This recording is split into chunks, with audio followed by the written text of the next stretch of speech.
Hi friends, ఈరోజు వార్తల్లో నిలిచిన కరెంట్ అఫైర్స్లోని మొదటి అంశం మేడిగడ్డ బ్యారేజీ. ఈ మేడిగడ్డ బ్యారేజీకి కుంగిన 7వ బ్లాకులో 15వ గేటును శుక్రవారం పైకెత్తారు. అయితే ఈ మేడిగడ్డ బ్యారేజీ యొక్క పర్యవేక్షణకు ఒక కమిటీని ఏర్పాటు చేయటమైనది తెలంగాణలో అధికారంలోకి వచ్చిన కాంగ్రెస్ ప్రభుత్వం. ఈ కాళేశ్వరం ఎత్తిపోతల్లోని మేడిగడ్డ బ్యారేజ్ని మరమ్మతుల పర్యవేక్షణకు నలుగురు సభ్యులతో కూడిన ఒక కమిటీని ఏర్పాటుకు ప్రతిపాదనకు నీటిపారుదల శాఖ ఇరిగేషన్ డిపార్ట్మెంటు సిద్ధం చేసింది. ఈఎన్సీ జనరల్ అనిల్ కుమార్ నేతృత్వంలో ఈఎన్సీ ఓ&ఎం నాగేందర్రావు, సిడిఓ మోహన్ కుమార్, రామగుండం సిఈ సుధాకర్ రెడ్డిలు ఈ కమిటీలో ఉన్నారు. అయితే వానాకాలం వరదలు వచ్చేలోగా మేడిగడ్డ, అన్నారం, సుందిళ్ల బ్యారేజీలకు జీవ పరిరక్షణకు చర్యలు చేపట్టాలని ఇటీవల జాతీయ డ్యామ్ సేఫ్టీ అథారిటీ ఎన్డీఎస్ఏ సమర్పించిన మధ్యంతర నివేదికలో పేర్కొన్న విషయం. అయితే ఈ నేపథ్యంలో రక్షణ పనులు పర్యవేక్షణ కమిటీకి ఏర్పాటు చేయాలని ప్రభుత్వం సూచించింది.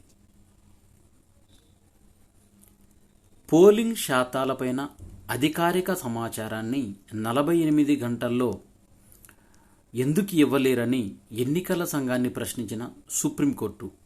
అయితే సార్వత్రిక ఎన్నికల వివిధ దశల్లో నమోదవుతున్న పోలింగ్ శాతాలపైన ఖచ్చితమైన అధికారిక సమాచారాన్ని ఎలక్షన్ కమిషన్ ఈసీ సకాలంలో ఇవ్వలేకపోవడంపైన విమర్శలు వస్తున్న నేపథ్యంలో సుప్రీంకోర్టు దీనిపైన కీలక ప్రశ్నను సంధించింది.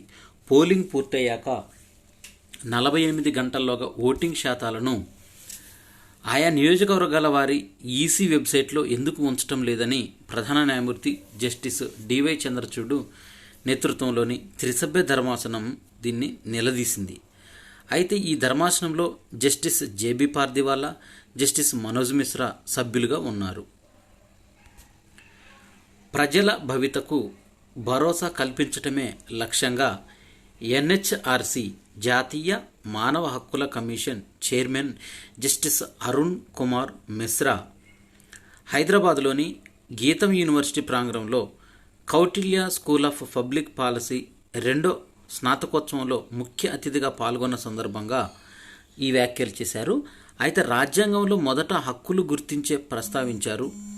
దీనికి సంబంధించి పర్యావరణము, ప్రజల మానసిక ఆరోగ్యము, సైబర్ చట్టాలతో పాటు ట్రాన్స్జెండర్లు, ట్రక్ డ్రైవర్లు, పారిశుద్ధ్య కార్మికుల హక్కులు, అందులకు పునరావాస కేంద్రాలను ఏర్పాటు చేసి టపాసుల తయారీ నిషేధము, కారాగారాల్లో ఖైదీల ఆత్మహత్యలు నివారణ వంటి వాటిపైన ఎన్హెచ్ఆర్సీ కృషి చేస్తుంది.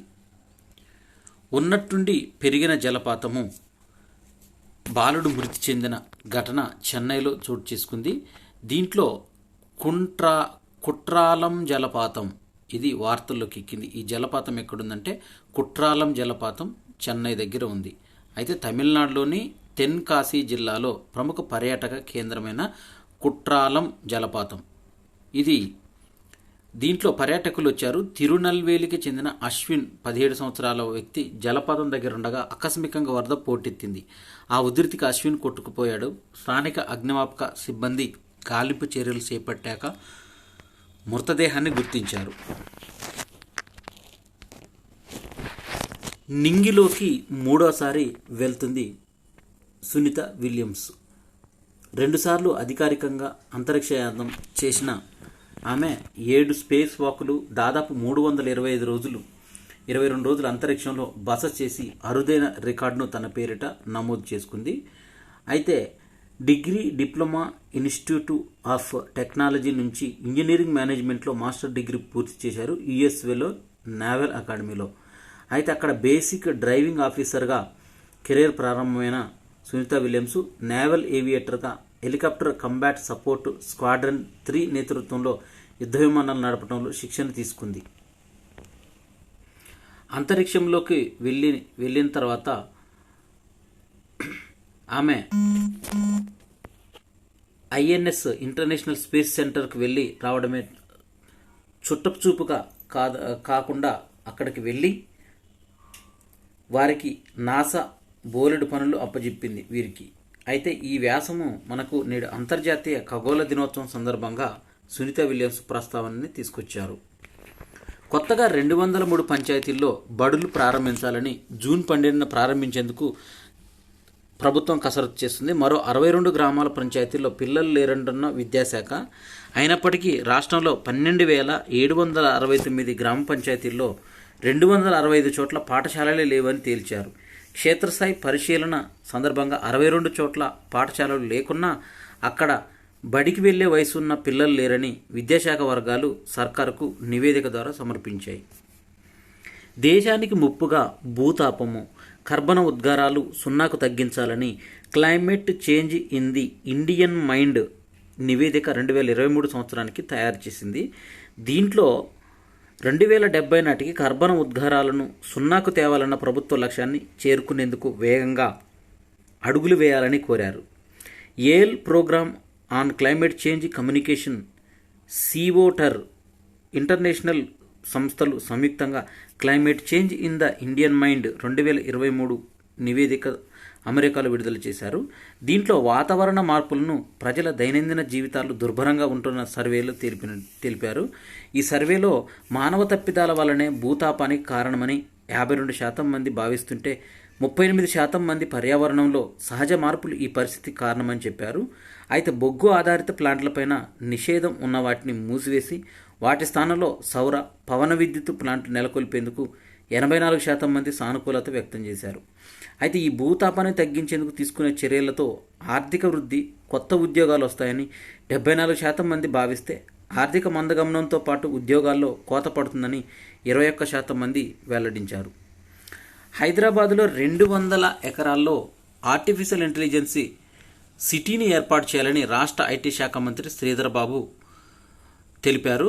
ఇది కృత్రిమ మేధ ఆర్టిఫిషియల్ ఇంటెలిజెన్స్లో హైదరాబాదును ప్రపంచంలోనే సమున్నత స్థానంలో నిలపడమే లక్ష్యంగా పనిచేస్తున్నట్లు రాష్ట్ర ఐటీ శాఖ మంత్రి దుద్దిళ్ల శ్రీధర్ బాబు తెలిపారు.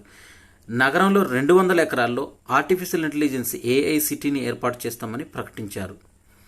దీంట్లో తెలంగాణ ఫెసిలిటీ మేనేజ్మెంట్ కౌన్సిల్ ఆధ్వర్యంలో green annual facility management council 10వ సమ్మిట్ 2024లో నిర్వహించారు. దీంతో ఈ ముగింపు కార్యక్రమంలో పాల్గొన్న సందర్భంగా హైదరాబాద్లో ప్రపంచ స్థాయి స్కిల్ యూనివర్సిటీ సైతం స్థాపిస్తామని ఈ సందర్భంగా ఐటీ శాఖ మంత్రి తెలిపారు. శ్రీశైలం ప్రాజెక్టు వద్ద ఐకానిక్ తీగల వంతెన ఏర్పాటు చేయడానికి జాతీయ రహదారి విస్తరణలో భాగంగా డిపిఆర్ను సిద్ధం చేయిస్తున్న కేంద్రము. దీనికి సమగ్ర ప్రాజెక్టు రిపోర్టు, డీటెయిల్డ్ ప్రాజెక్ట్ రిపోర్ట్ను సిద్ధం చేసింది. దీంట్లో శ్రీశైలం ముఖద్వారం, శ్రీశైలం క్రాస్ రోడ్ నుంచి డోర్నాల నుంచి శ్రీశైలం క్రాస్ రోడ్డు, శ్రీశైలం ముఖద్వారం, సున్నిపెంట మీదుగా కృష్ణా నదిపైన వంతెన దాటే వరకు 53.5 కిలోమీటర్ల మేర విస్తరించేలా డీటెయిల్డ్ ప్రాజెక్టు రిపోర్టు డిపిఆర్ను కేంద్ర ప్రభుత్వం సిద్ధం చేస్తుంది. 1972లో నిర్మాణం పూర్తయిన ఈ కృష్ణా నదిపైన ఉన్న వంతెన అందుబాటులోకి వచ్చింది. దీనికి సమీపంలోని ఐకానిక్ తీగల వంతెన నిర్మించనుంది. ఈ వంతెనకే 1000 కోట్ల వరకు వ్యయమవుతుందని అధికారులు అంచనా వేశారు. సీశామ్ కలవరం, ఆందోళనకరంగా చిన్నారుల అశ్లీల వీడియో వ్యాప్తి, నెల రోజుల్లోనే 12 కేసులు బహిర్గతం. National crime record bureau tip line ఆధారంగా TSCSB దర్యాప్తు చేస్తున్నారు. ఒక వ్యక్తి ఫోన్ నుంచి ఆ వీడియో బయటకు వచ్చినట్టు తెలిసింది. తెలంగాణ ఉద్యమకారుడు గోసుల శ్రీనివాస యాదవ్ పత్రికా వ్యాసాల సంకలనం భూమిపుత్రుడు సన్ ఆఫ్ ది సాయిల్ పుస్తకాన్ని విడుదల చేశారు. ఎర్రవెల్లిలోని వ్యవసాయ క్షేత్రంలో బారాస అధినేత మాజీ సీఎం కేసీఆర్ ఆవిష్కరించాడు. ఈ కార్యక్రమంలో మాజీ మంత్రి టి హరీష్ రావు, గాదరి బాలమల్లు, పుస్తక రచయిత శ్రీనివాస్ యాదవ్ మొదలైన వారు పాల్గొన్నారు. మన సత్తా పైన అనుమానాలు తీరిన రోజు భారత అణుబాంబు తయారు చేస్తే గడ్డి తిని అవసరమైతే పస్తులున్నైనా మేము అణుబాంబును తయారు చేస్తామంటూ పోఖ్రాన్ 1 పరీక్షకు 50 ఏళ్లు పూర్తయిన సందర్భంగా నేషనల్ టెక్నాలజీ డే సందర్భంగా ఈ ఆర్టికల్ అనేది వచ్చింది బయటికి. అయితే దీంట్లో పరీక్ష సాధనం, అణువిచ్ఛిత్తి సాధనము, దీని సామర్థ్యం 12 నుంచి 13 కిలోల టన్నులు. జపాన్లోని హిరోషిమాపై ప్రయోగించిన అణుబాంబు సామర్థ్యము ఇది దాదాపు 15 కిలోల టన్నులు. ఈ అణుబాంబులో వాడిన ఆయుధ గ్రేడ్ ప్లూటోనియం అభివృద్ధిలో రసాయన ఇంజనీర్ హోమీ సెత్నా కీలక పాత్ర పోషించారు. రాజస్థాన్లోని థారెడార్లో ఉన్న పోఖ్రాన్ అనే మారుమూల ప్రదేశంని ఈ పరీక్ష కోసం ఎంచుకున్నారు. 1974 మే 18న ఉదయం 8:05 అణు పరీక్ష అనేది జరిగింది. దీంట్లో ప్రణబ్ దస్తి గారు మీట నొక్కి ఈ విస్ఫోటనాన్ని నిర్వహించారు. పరీక్ష విజయవంతమైన విషయాన్ని బుద్ధుడు ఎట్టకేలకు నవ్వాడు అనే సంకేతనామం ద్వారా ఫోన్లో ఇందిరకు రాజారామన్న తెలియజేశారు. ప్రపంచాన్ని అణ్వస్త్ర రహిత దేశాలుగా విభజించి అణువ్యాప్తి నిరోధక చట్టానికి ఖరారైన 6 ఏళ్ల తర్వాత మన దేశం ఈ పరీక్షను నిర్వహించింది. Operation smiling Buddha. ఈ పరీక్షకు ఆపరేషన్ స్మైలింగ్ బుద్ధ అనే పేరు పెట్టారు. బుద్ధ జయంతి కూడా అదే రోజు కావడంతో ఈ పేరు ఖరారు చేశారు. విదేశీ వ్యవహారాల శాఖ మాత్రం దీనిని పోఖ్రాన్ 1గా నామకరణం చేసింది.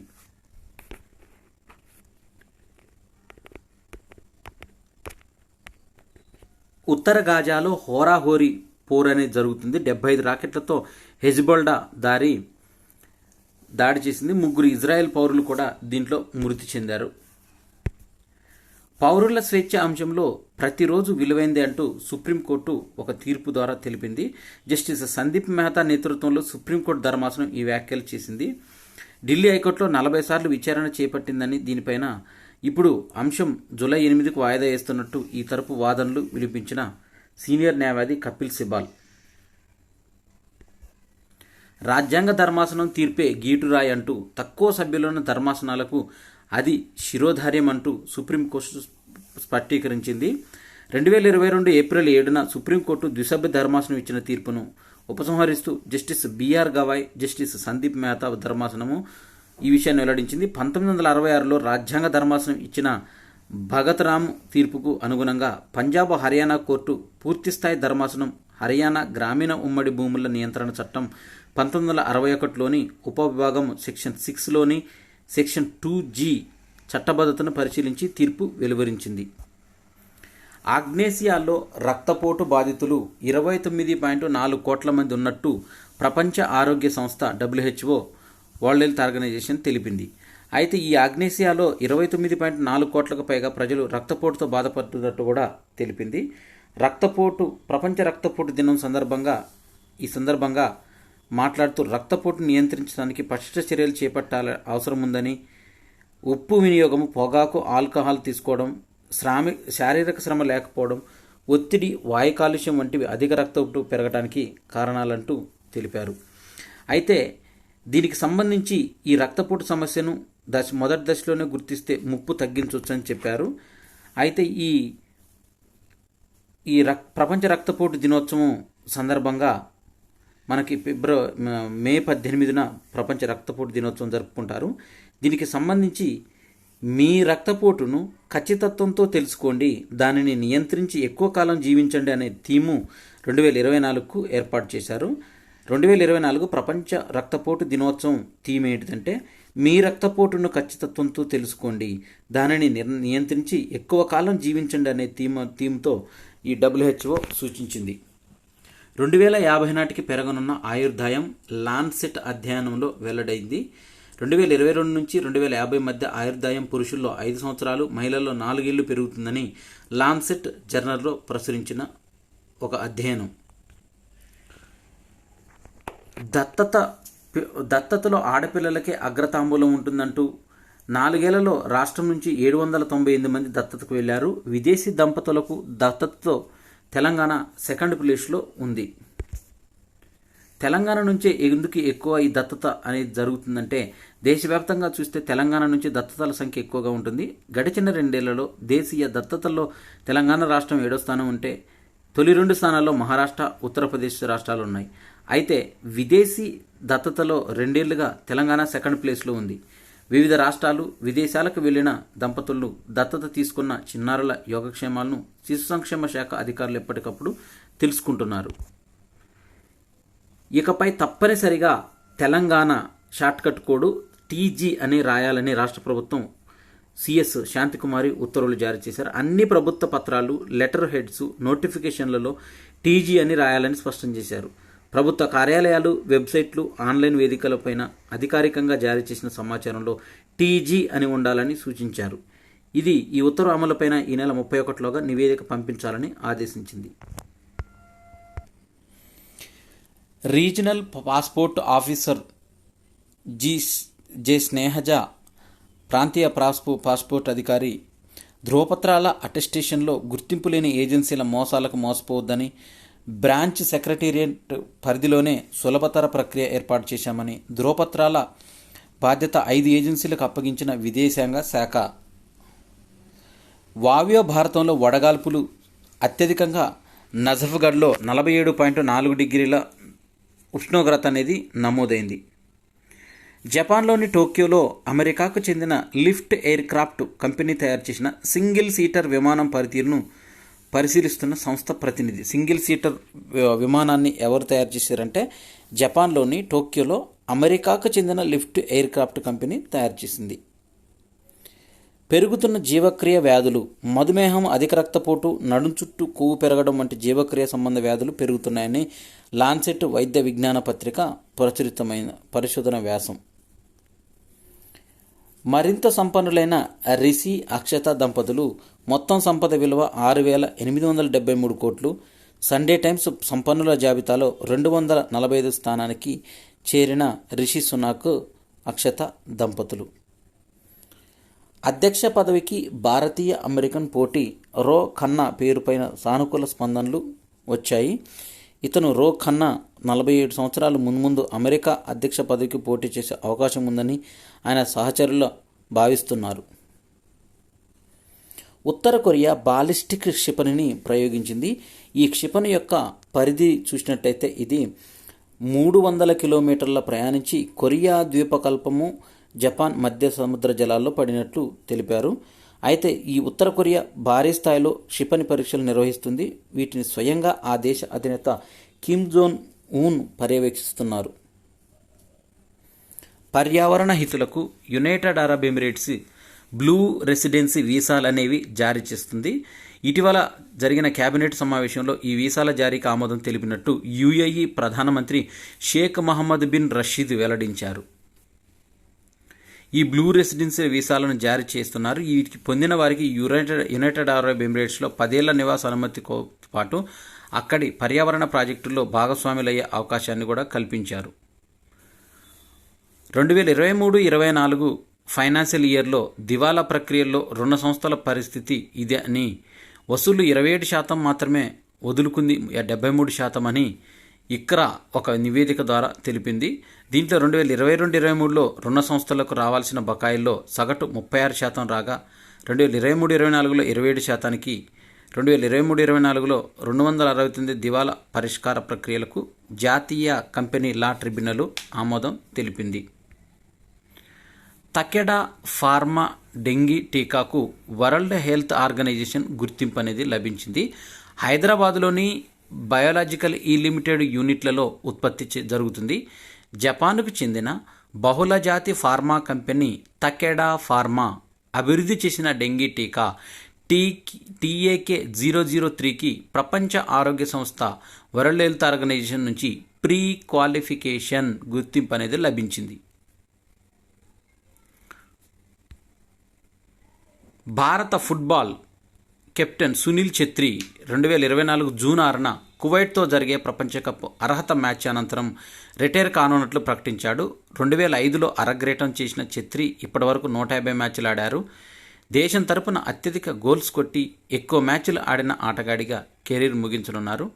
ప్రస్తుతం అంతర్జాతీయ ఫుట్బాల్ ఆడుతున్న ఆటగాళ్లలో టాప్ స్కోరర్ల జాబితాలో ఛెత్రి 3rd ప్లేస్లో ఉన్నారు. 150 మ్యాచ్ల్లో 94 గోల్స్ కొట్టారు. రొనాల్డో 205 మ్యాచ్ల్లో 128 గోల్స్, మెస్సీ 180 మ్యాచ్ల్లో 106 అతడి కంటే ముందున్నారు. సింగపూర్ 4వ ప్రధానమంత్రిగా ఆర్థికవేత్త లారెన్స్ వాంగ్ 51 సంవత్సరాల వ్యక్తి మే 15న బాధ్యతలు ప్రమాణ స్వీకారం చేయనున్నారు. దేశ అధ్యక్షుడు ధర్మన్ షణ్ముగరత్నం ఆయనతో ప్రమాణ స్వీకారం చేయించారు.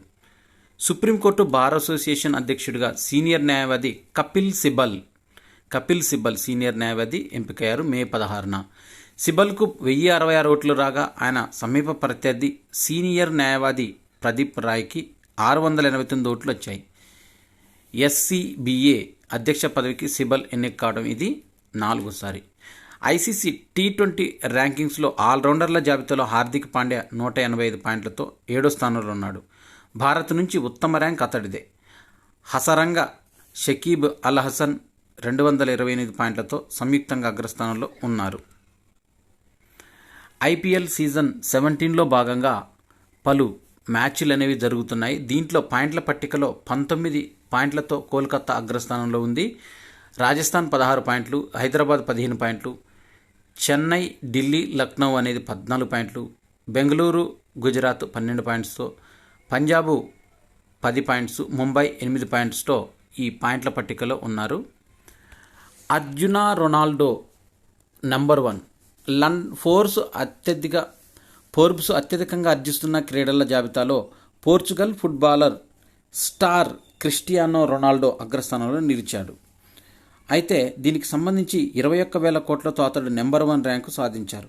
2023లో 11 కోట్లతో ఉన్న రొనాల్డో సౌదీ అల్ నాసర్ క్లబ్లో 16,000 కోట్ల భారీ ఒప్పందం ఉందని ఆదాయాన్ని గణనీయంగా పెంచుకున్నాడు. బాక్సింగ్లో 4 కాంస్యాలు అనేవి దక్కాయి.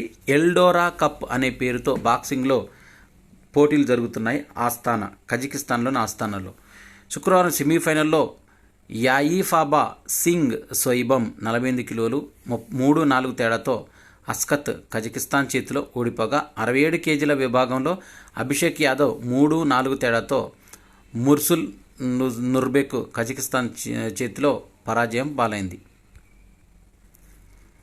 Thailand open super 500 badminton tourney అనేది థాయిలాండ్లో జరుగుతుంది. దీంట్లో భారత స్టార్ జోడీ సాత్విక్ సాయిరాజ్, చిరాగ్ శెట్టి సెమీఫైనల్లోకి దూసుకెళ్లారు. ఇవి మే 18, 2024కు సంబంధించిన కరెంట్ అఫైర్స్. ఈ వీడియో నచ్చినట్టయితే లైక్ చేయండి, షేర్ చేయండి, కామెంట్ చేయండి. నా ఛానల్ సబ్స్క్రైబ్ చేసుకోవడం ద్వారా నేను చేసే వీడియోస్ అన్నీ మీకు నోటిఫికేషన్ రూపంలో వెలువడతాయి. Thanks for watching.